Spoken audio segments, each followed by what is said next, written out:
একটি সুদী ব্যাংকে আমার 10 বছর মেয়াদী ডিপিএস করা আছে, বর্তমানে সেটার 8 বছর পূর্ণ হয়েছে। আমি এখন সুদের ভয়াবহতা সম্পর্কে জানতে পারছি।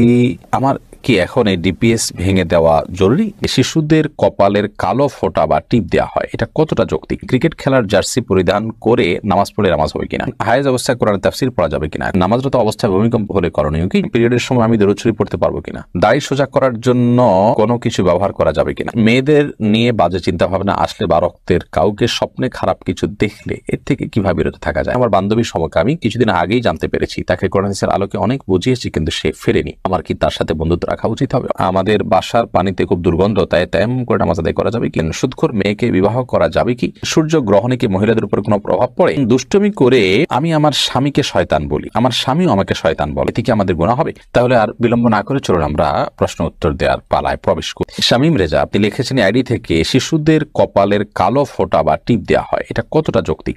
শিশুর কপালে কালো টিপ যদি দেওয়া হয় শুধু সৌন্দর্যের জন্য, টকটকে ধরুন সাদা, টকটকে লাল কিংবা সাদা, কোনো বাচ্চা দেখা গেল যে তার কপালের এক কোণে একটু কালো টিপ হলে মানে সাদা মানুষের মধ্যে এটা ফুটে থাকবে, সুন্দর হবে, সৌন্দর্যের জন্য আপনি দিতে পারেন। কিন্তু টিপ দেন, অনেকের বিশ্বাস যে কপালে কালো টিপ দিলে আর মানুষের বদনজর লাগবে না, তো সেটি যদি হয় তাহলে এটি কুসংস্কার। এর কারণে কপালে কালো টিপ দিলে সেটি জায়েজ হবে না, কারণ কপালের কালো টিপে তাকে আপনার বদনজরের হাত থেকে রক্ষা করবে, এরকম কোনো কথা কোরআন হাদিসের কোনো জায়গা থেকে আমরা পাই না। আপনি বদনজর থেকে বাঁচার জন্য তার জন্য দোয়া করবেন আল্লাহ তাআলার কাছে, আউযু বিকালিমাতিল্লাহি তাম্মা ওয়া মিন কুল্লি শাইতানিন মুহাম্মাহ ওয়া মিন কুল্লি আইনিন লাম্মাহ। এভাবে আপনি দোয়া করবেন, আউযু বিকালিমাতিল্লাহি তাম্মা, আল্লাহ তাআলার পূর্ণাঙ্গ কালিমার এবং বাক্যসমূহের মাধ্যমে আমি আশ্রয় প্রার্থনা করছি মিন কুল্লি শাইতানিন মুহাম্মাহ, মিন কুল্লি শাইতানিন মুহাম্মাহ, শয়তানের আপনার কুমন্ত্রণা থেকে, ক্ষতি থেকে, মিন কুল্লি আইনিন লাম্মাহ, এবং বদনজর থেকে। অতএব এভাবে আপনি দোয়া করে আল্লাহর কাছে পানা চাইতে পারেন। অমিনুর রহমান, আপনি লিখেছেন সূর্য গ্রহণে কি মহিলাদের উপর কোনো প্রভাব পড়ে? অনেকে মনে করেন কোনো কিছু কাটা যাবে না, এটা আমার পরিবার মানে। কদিন আগে সূর্য গ্রহণ হয়ে গেল বাংলাদেশে, এবং প্রায় সময় শুনি আমরা সূর্য গ্রহণ হলে বিশেষ করে এ ধরনের নানান চিন্তাধারা মানুষের মধ্যে আছে, সেটি মানুষ প্রকাশ করে। সূর্য গ্রহণের কোনো প্রভাব মহিলাদের উপর বেশিরভাগ পড়ে না, এটি একান্তই কুসংস্কার, এটা না বৈজ্ঞানিকভাবে প্রমাণিত না ইসলামিকভাবে প্রমাণিত। সূর্য গ্রহণের সময় একজন নারী কোনো কিছু কাটাকাটি করতে পারেন, তিনি ঘুমোতে পারেন, শুতে পারেন, রেস্ট করতে পারেন, উঠতে পারেন, বের হতে পারেন, অন্য সময় যে কাজগুলো করতে পারেন সূর্য গ্রহণের সময় একই কাজ করতে পারেন, কোনো অসুবিধা নেই। কোনো পরিবারের মধ্যে এরকম কুসংস্কার থাকলে সেগুলো তাদের দূর করা উচিত। একজন মুসলিম কুসংস্কারের জন্য বিশ্বাসী হতে পারেন না, যেটা না বৈজ্ঞানিকভাবে অভিজ্ঞতার আলোকে যার ক্ষতির কোনো প্রমাণ নেই, আবার কোরআন এবং হাদিসের আলোকেও যেটি আপনার আমাদের জন্য ক্ষতিকর প্রমাণিত নয় সেটিকে ক্ষতিকর মনে করা, এটি এক ধরনের ভুল বিশ্বাস এবং আমাদের ইমানের সাথে পরিপন্থী ধারণা। তাসবির, আপনি আইডি থেকে লিখেছেন ক্রিকেট খেলার জার্সি পরিধান করে নামাজ পড়লে নামাজ হবে কিনা? নামাজ তো হয়ে যাবে, কিন্তু এরকম কোনো পোশাক পরে সালাত আদায় করা উচিত নয় যেটা পরে আমরা সম্ভ্রান্ত কোনো ব্যক্তির সাথে সাক্ষাৎ করতে যাই না, গুরুত্বপূর্ণ এবং সিরিয়াস কোনো মজলিসে যাই না। কোরআন কারীমে আল্লাহ তাআলা বলেছেন, ইয়া বানি আদম খুযু যিনাতাকুম ইনদা কুল্লি মসজিদ, তোমরা প্রত্যেক নামাজের সময় সৌন্দর্য গ্রহণ করো, অর্থাৎ সুন্দর পোশাক পরিধান করে। জন্য এরকম পোশাক পরে সালাত আদায় করা সালাতের সাথে যায় না, সালাতের প্রতি আপনার যে আমাদের সম্মান প্রদর্শন থাকার কথা বা যে শ্রদ্ধা বোধ থাকার কথা সেটার সাথে সঙ্গতিপূর্ণ হয় না। যে পোশাকের মাধ্যমে আমরা আমাদের খেলার পোশাক বা এই জাতীয়, তবে নামাজ হয়ে যাবে, এরকমটি নিয়মিত করা অনুচিত। এবারে রাকিবুল ইসলাম, আপনি লিখেছেন সুদখোর মেয়েকে বিবাহ করা যাবে কি? করা যদি যায় তাহলে শ্বশুর তার সম্পদ মেয়েকে দিতে চায় তাহলে তা নেওয়া যাবে কিনা? সুদখোরের মেয়েকে বিয়ে করা, সুদখোর যিনি তার মেয়েকে বিয়ে করছেন, মেয়ে বাবার অধীনস্থ হিসাবে হয়তো বাবার হালাল হারাম মিশ্রণ উপার্জন ছিল, সেটা তিনি ভোগ করতে বাধ্য হয়েছেন, তাকে বিয়ে করলে শরীয়তে হারাম হবে না, আপনার বিয়ে হয়ে যাবে। এবং শ্বশুর যদি আপনাকে হারাম, আপনার স্ত্রীকে হারাম সম্পদ দেয় তাহলে সে হারাম সম্পদ তিনি গ্রহণ করবেন না, আর যদি হালাল হারাম মিশ্রিত থাকে হালালটা দেন তাহলে সেটি তিনি গ্রহণ করতে পারেন। এরপরে মুক্তা খাতুন, আপনি লিখেছেন দুষ্টুমি করে আমি আমার স্বামীকে শয়তান বলি, আমার স্বামীও আমাকে শয়তান বলে, এতে কি আমাদের গুনাহ হবে?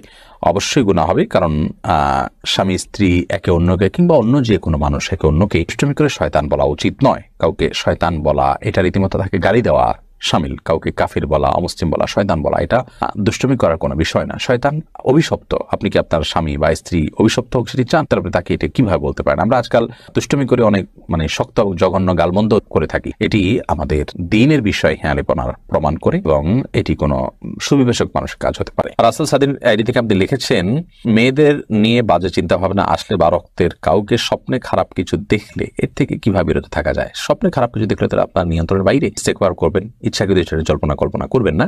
আর বাজে চিন্তা ভাবনা ইচ্ছাকৃতভাবে করাটা গুনাহের কথা, কিন্তু মনে এসেছে আপনার ইচ্ছার বাইরে, সেটি কোনো হবে না ইনশাআল্লাহ। বিলকিস আক্তার আপনি লিখেছেন, আমাদের বাসার পানিতে খুব দুর্গন্ধ, তাই তেমন করে নামাজ আদায় করা যাবে কি? যদি এরকম দুর্গন্ধ হয় যেটা ব্যবহার অনুপযোগী বা নাপাকের গন্ধ আসছে, তাহলে সেক্ষেত্রে বিকল্প পানি আশপাশ থেকে নিয়ে আপনি ওযু করবেন।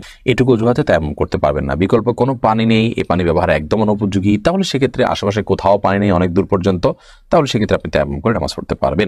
ফারজানা করে আপনি লিখেছেন, হায়েজ অবস্থায় কোরআনের তাফসীর পড়া যাবে কিনা? কোরআনের ব্যাখ্যামূলক কোনো বই পুস্তক ইত্যাদি, তাফসীর গ্রন্থ ইত্যাদি পড়তে পারেন। আবু সাইদ আপনি লিখেছেন, অনেক ইসলামী বইয়ে কিছু কিছু কোরআন আয়াত থাকে, ওই বই কি ওযু ছাড়া স্পর্শ করা যাবে? যদি বেশিরভাগই কোরআন আয়াতের বাইরে অন্যান্য বিষয় থাকে, মাঝে মধ্যে কোরআন আয়াত থাকে, এগুলো ওযু ছাড়া স্পর্শ করতে পারবেন। শাহানুর আলম আপনি লিখেছেন, নামাজরত অবস্থায় ভূমিকম্প হলে করণীয় কি? যদি জীবনের হুমকি হবে এরকম আশঙ্কা হয়, তাহলে সেক্ষেত্রে নামাজ ছেড়ে আপনি নিরাপদ জায়গায় যেতে পারবেন। রাহিমা হিমু লিখেছেন, পিরিয়ডের সময় আমি দরুদ শরীফ পড়তে পারবো কিনা? হ্যাঁ, পিরিয়ডের সময় দরুদ শরীফ পড়তে কোনো অসুবিধা নেই, দরুদ পড়তে পারবেন, জিকির করতে পারবেন, আল্লাহর কাছে দোয়া করতে পারবেন, কোনো অসুবিধা নেই। মারজুক রাসেল এআইডি থেকে আপনি লিখেছেন, দাড়ি সোজা করার জন্য কোনো কিছু ব্যবহার করা যাবে কিনা? কোনো অসুবিধা নেই। দাড়ি কোকড়ানো থাকে, আপনি চিরুনি দিয়ে আছড়ালেন কিংবা এটাকে সোজা করলেন, অসুবিধা নেই। কিন্তু অস্বাভাবিক রকমের যে সোজা করা হয় একদম কাটার মতো করে, মানে এটা আল্লাহর সৃষ্টিতে পরিবর্তন, যার কারণে এটি জায়েজ নয়। আল্লাহ তাআলা বলেছেন, লা তাবদীলা লিখালকিল্লাহ, আল্লাহর সৃষ্টিতে পরিবর্তন করা জায়েজ নয়। মেহরিমা মেহের আপনি আইডি থেকে লিখেছেন, আমার বান্ধবীর সমকামী, কিছুদিন আগেই জানতে পেরেছি, তাকে কোরআন হাদিসের আলোকে অনেক বুঝিয়েছি, কিন্তু সে ফেরে। আমার কি তার সাথে বন্ধুত্ব রাখা উচিত হবে? অবশ্যই আপনি তাকে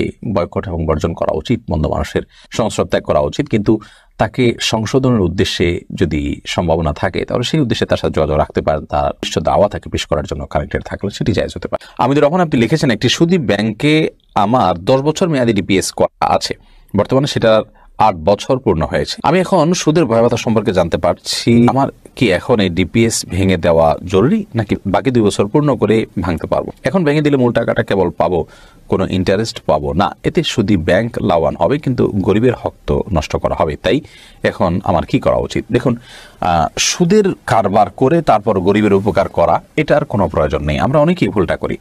আমাদের কাছে অনেকে এও প্রশ্ন করেন যে আমি কোন একটা ব্যাংকে রাখলে ইন্টারেস্ট কম পাবো, আরেক ব্যাংকে টাকা রাখলে ইন্টারেস্ট বেশি পাবো, তো আমি বেশি পাবো যে ব্যাংকে, সেখানে টাকাটা রেখে যদি আমি মুনাফা নেই, তাহলে সেই মুনাফার টাকা তো গরিবের বেশি উপকার হবে, এটা জায়েজ হবে কিনা? তো আমরা এর উত্তরে বলি যে না, আপনার জন্য সুদী ব্যাংকে লেনদেন করাই জায়েজ নয়। আপনি সুদের কারবার করে টাকাটা নিজে খাবেন না, আরেকজনকে দিবেন, কারবারটা তো আপনি করলেন, চুক্তিটা আপনি মেনে নিলেন।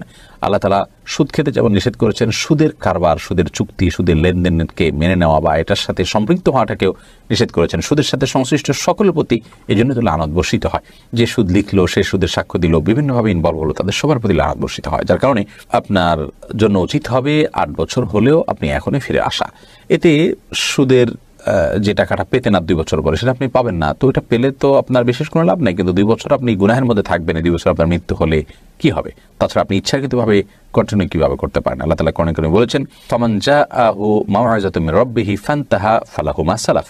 সুদের কারবার, সুদের লেনদেন, সুদের ভয়াবহতা, এগুলো নিয়ে আলোকপাত করার পর আল্লাহ বলেছেন, কারোর কাছে সুদের ভয়াবহতার বিষয়ে যখন আল্লাহর তরফ থেকে নাসিহা এলো, তিনি যখন কোরআন হাদিসের নির্দেশনা জানতে পারলেন, তিনি এই ভয়াবহ গুনাহ থেকে সরে এলেন, তখন তার পূর্বে যেগুলো আছে সেগুলো আল্লাহ রাব্বুল আলামিন রিকভার করবেন, মাফ করবেন, এবং সেগুলো তার জন্য আল্লাহ তাআলা ক্ষমা করার কারণে, সেগুলো ভোগের কারণে তার গুনাহ হবে না। বাট আপনার কাছে নাসিহা এলো, তারপর আপনি কন্টিনিউ করলেন, তাহলে সেটার দায়িত্ব কিন্তু কোরআন হাদিসে কোথাও কোনটার আলোকে আল্লাহ রাব্বুল আলামিন নেননি। তার মানে সেগুলোর দায় আপনাকে বহন করতে হবে। সেজন্য আমাদের পরামর্শ হবে যে এই পর্যায়ে হলেও আপনি আপনার এই চুক্তি শেষ করে ফেলুন এবং গুনাহ থেকে বেরিয়ে আসুন।